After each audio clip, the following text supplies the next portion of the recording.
Alright, so I have this track that I want to automate now, and to show you how to do that, I'll loop the track that I'm going to mess with, hitting right Alt. So you got the loop button highlighted up here. I'm just going to play with the intro for a bit. On track 4, I'm going to add a filter. Type in filter down here, hit tab, use the arrows, scroll down, hit enter to select it. I'll plug it into the effects chain for the track. I'm going to use this bandpass shape, this little horseshoe, and I'll kind of play with what kind of sound I want here. Increase the Q quite a bit, and make it sharper. So I want something that sounds a little bit like that. To automate it, you hit there's a little square to the right of the parameter, automate the cutoff. And in this grid you can double click, it'll bring up a node here where you want it. Then click again, bring another one. You can select it and drag it around. Have it in the middle, and then put a third one down here so it'll just go up and then back down. Real simple. Hit F1, and you can see what it's doing. Notice that square now has a little check mark in it. If you hold Alt, press M with the sequence editor, that sequence that you put the automation in also has that mark up in the little square here. So, if you want to get more surgical with it, you can go in there and use the draw tool. I'll make something a bit more organic.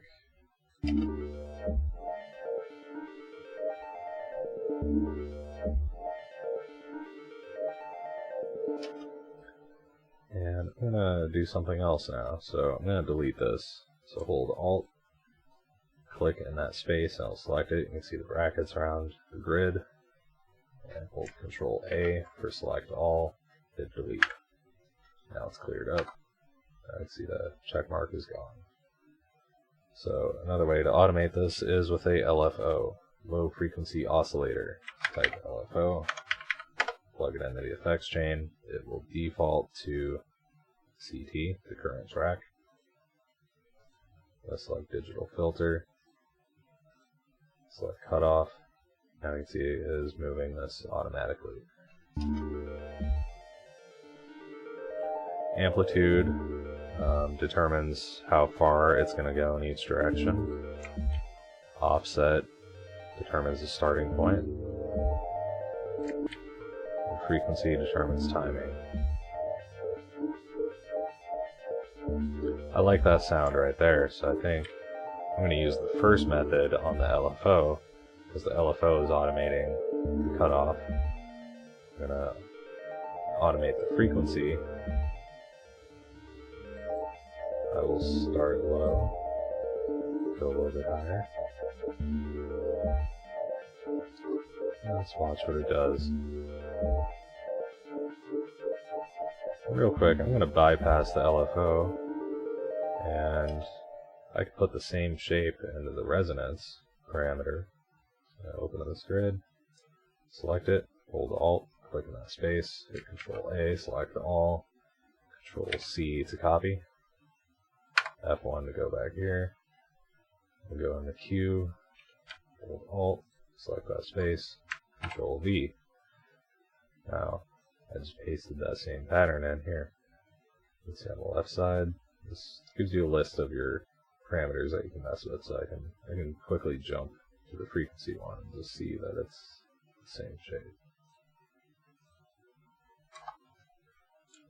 Now let's watch it in action. Turn on the LFO again.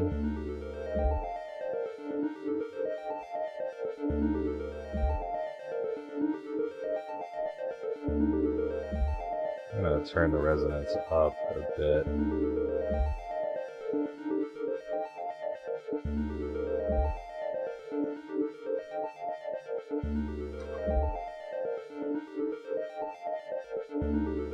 Just watch what the resonance does without the LFO.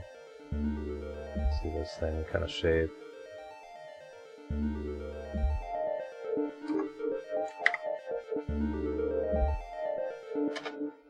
Alright, so another way to do this is to use a MIDI controller, which here I have Arturia Keylab 49, which has lots of slider knobs, rotary knobs, drum pad buttons, and of course 49 keys. So I'm going to bypass the LFO, and I'm going to do that first thing with the cutoff again, but using MIDI controller instead. So to do that, hold Control and press M, and now all these highlighted bits are parameters that we can control with the MIDI controller. So you select, click the one that you want, just put in an input on the MIDI controller, and now you can see it shows us what button is assigned to it.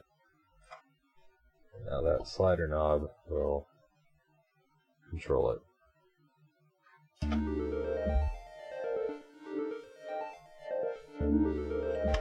If you go into that grid again, you can see what that knob is going to do. When you hit escape, go to record. It's essentially doing the draw function, but using the slider knob in this case.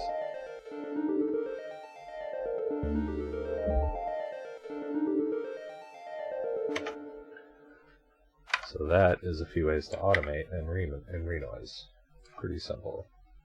You can really get creative. As we can see, we automated different parameters, and you can have the LFO control one thing and the filters controlling another thing, and the options are endless.